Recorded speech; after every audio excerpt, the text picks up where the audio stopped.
మీరన్నట్లు బయట అబ్రాడ్ చాలా కంట్రీస్లో చాలా ఉన్నాయి కదా, సో మన వాళ్ళు కిర్గిస్తాన్ కంట్రీని ఎక్స్క్లూజివ్గా చూస్ చేసుకోవడానికి గల రీజన్స్ ఏంటి? ఇప్పుడు ఏంటంటే అండి, ఇంతకుముందు ఫిలిప్పైన్స్ అని, రష్యా, చైనా, ఉక్రెయిన్, కిర్గిస్తాన్ ఈ 5 కంట్రీస్ కూడా ఎంబీబీఎస్ ఆస్పిరెంట్స్కి టాప్ డెస్టినేషన్స్ అన్నమాట. 2021లో ఎన్ఎంసీ అనేది కొత్తగా గైడ్ లైన్స్ కొన్ని రిలీజ్ చేసింది. ఆ గైడ్ లైన్స్ చూసుకున్నట్లయితే ఫిలిప్పైన్స్ అనేది సాటిస్ఫై చేయట్లేదు. 54 months ఎంబీబీఎస్ డ్యూరేషన్ అనేది ఉండాలి, అలాగే 1 year క్లినికల్ ఇంటర్న్షిప్ అనేది అక్కడ జరగాలి. మూడోది వచ్చేసి ఇంగ్లీష్ లాంగ్వేజ్లో మాత్రమే టీచింగ్ ఉండాలి. కోర్స్ మొత్తం కంప్లీట్ అయిపోయిన తర్వాత మనం ఏ కంట్రీలో అయితే ఎంబీబీఎస్ చేసామో ఆ కంట్రీ మనకి రిజిస్ట్రేషన్ ప్రొవైడ్ చేయాలి. సో ఈ పాయింట్స్ అన్ని బేస్ చేసుకుంటే ఫిలిప్పైన్స్ అనేది ఆల్రెడీ ఆగిపోయింది. రెండోది కోవిడ్ తర్వాత చైనా కూడా స్టాప్ అయింది.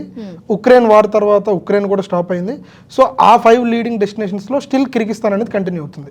ఈవెన్ ఎన్ఎంసీ రెగ్యులేషన్స్ తర్వాత కూడా ఎన్ఎంసీ పెట్టిన ప్రతి రెగ్యులేషన్స్ని సాటిస్ఫై చేస్తూ కిర్గిస్తాన్ అనేది ఎప్పటి నుంచో ఉన్న ప్రూవ్డ్ కంట్రీ అనమాట. అక్కడ చదివి బయటకు వచ్చి డాక్టర్స్గా ప్రాక్టీస్ చేస్తున్న వాళ్ళు కూడా ఉన్నారు.